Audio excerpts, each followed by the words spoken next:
Shalom, perkenalkan nama saya Carolina Yosefa Setia, NIM 22190072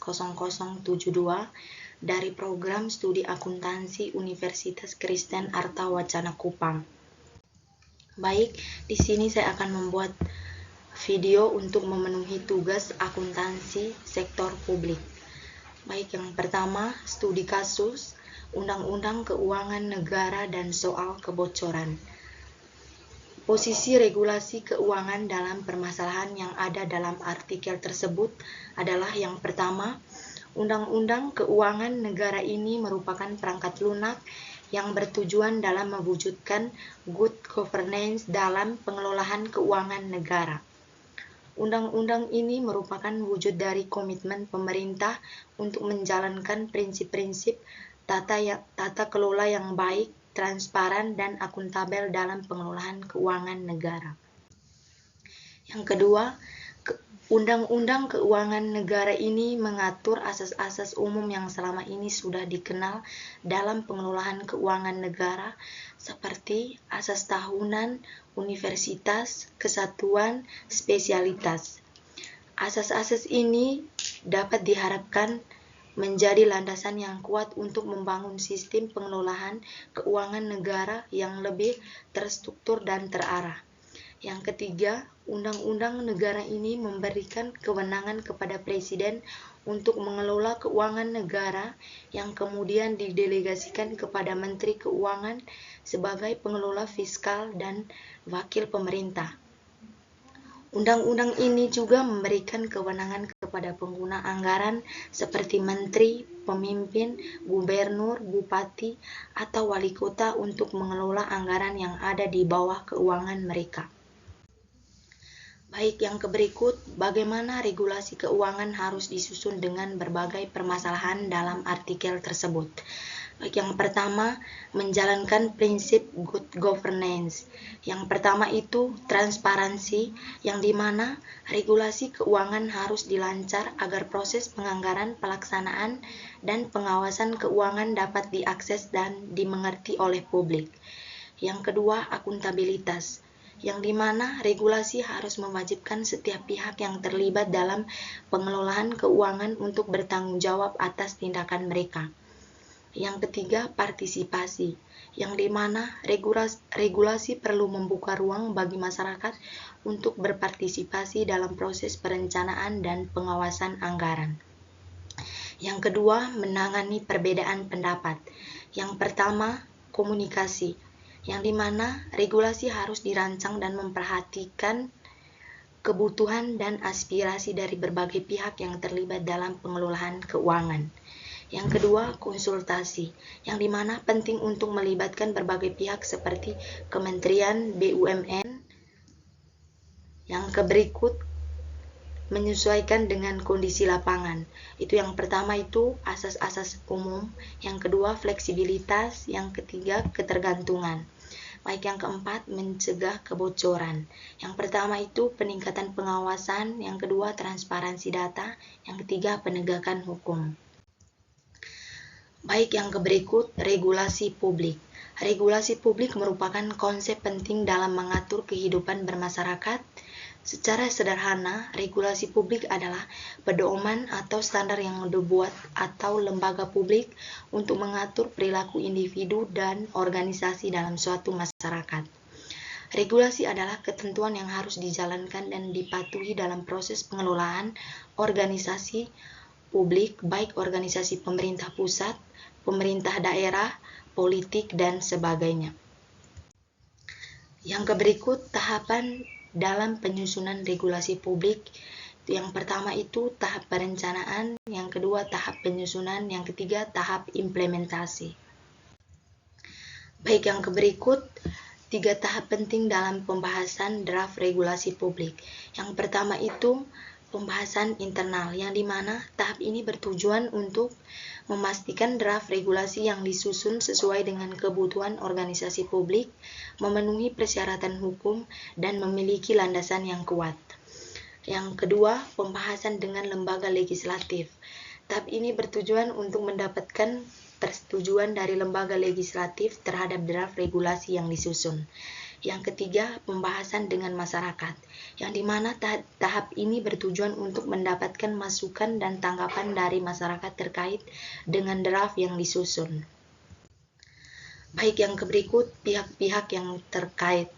Yang pertama itu pemerintah, masyarakat, akademisi dan pakar, yang berikut dunia usaha, dan yang berikut lembaga swadaya masyarakat. Baik, yang berikut studi kasus, pemeriksaan Lemhanas wajar tanpa pengecualian. Intisari dari artikel pemeriksaan BPK Lemhanas wajar tanpa pengecualian atau BPK telah melakukan pemeriksaan terhadap Lembaga Ketahanan Nasional atau Lemhanas dan menyatakan bahwa hasil pemeriksaan tersebut adalah wajar tanpa pengecualian.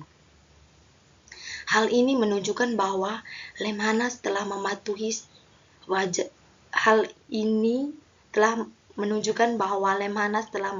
standar akuntansi dan tata kelola yang baik dalam menjalankan operasinya. Keputusan ini penting karena menunjukkan transparansi dan akuntabilitas Lemhanas dalam pengelolaan keuangan publik. Yang berikut, peran dan manfaat standar akuntansi bagi pemeriksaan BPK. Yang pertama itu menjamin kualitas dan konsistensi, yang dimana hal ini memastikan bahwa pemeriksaan BPK dilakukan dengan standar yang sama terlepas dari siapa pemeriksa atau entitas yang diaudit. Yang kedua, meningkatkan transparansi dan akuntabilitas, yang dimana standar akuntansi membantu meningkatkan transparansi dan akuntabilitas dalam pengelolaan keuangan negara dengan menerapkan standar ini yang jelas terdefinisi. BPK dapat mengidentifikasi dan mengevaluasi potensi penyimpangan dan ketidaksesuaian dalam laporan keuangan.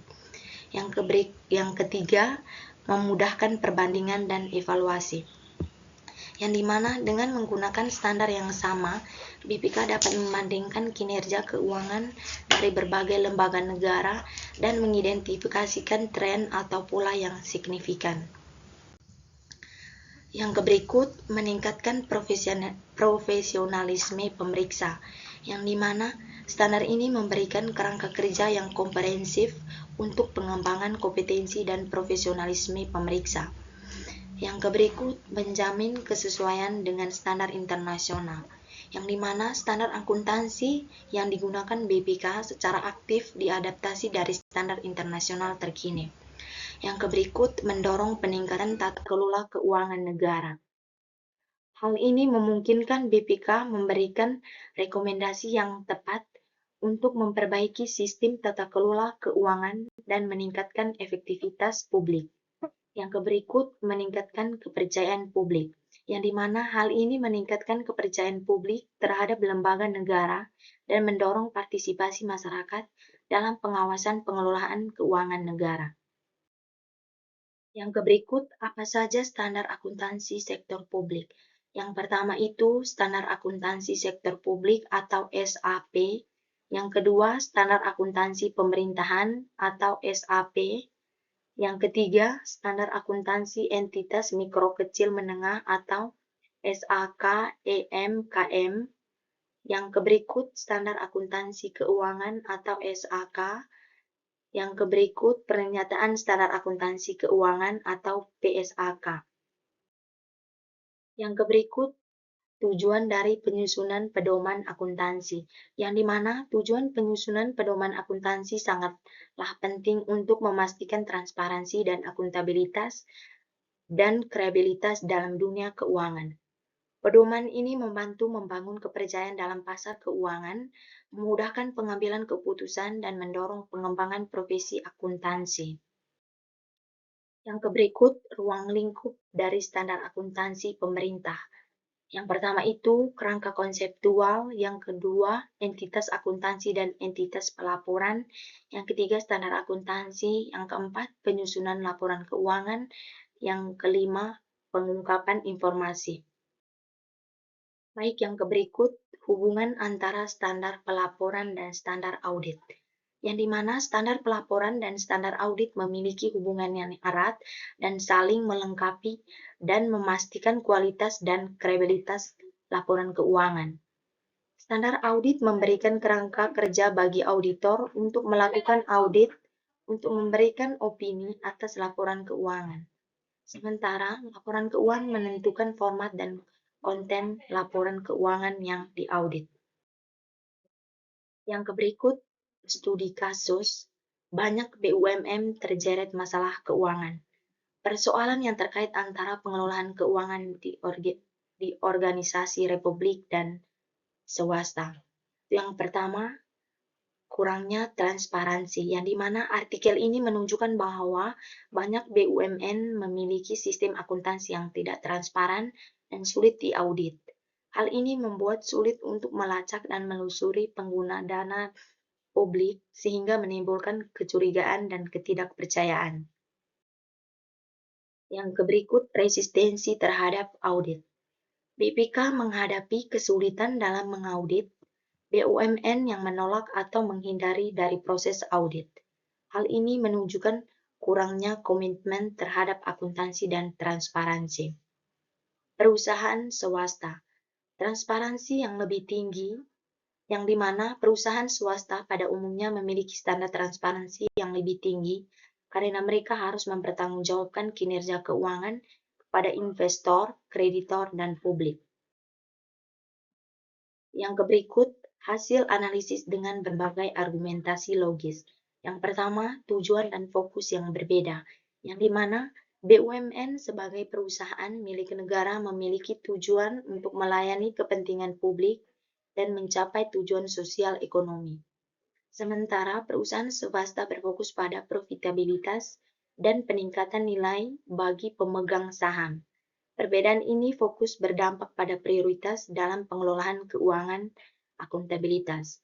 Yang kedua, struktur mekanisme pengawasan, yang dimana BUMN memiliki struktur organisasi yang kompleks dan birokratis dibandingkan dengan perusahaan swasta.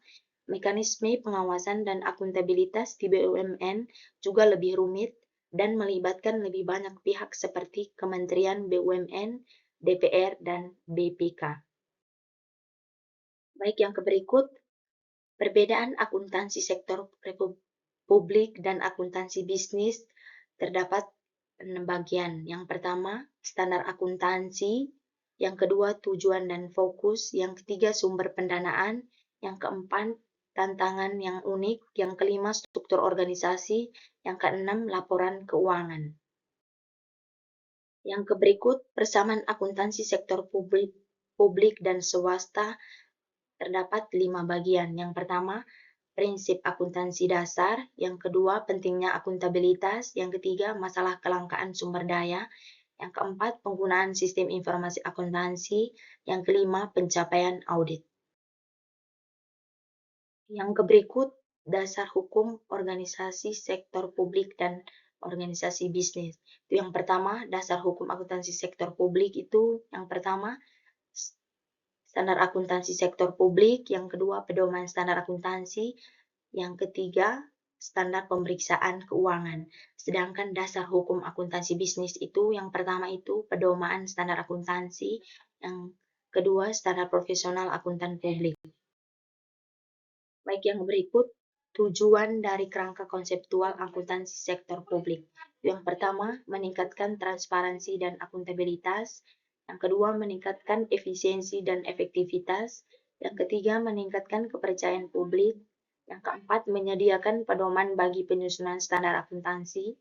Yang kelima, memperkuat tata kelola sektor publik.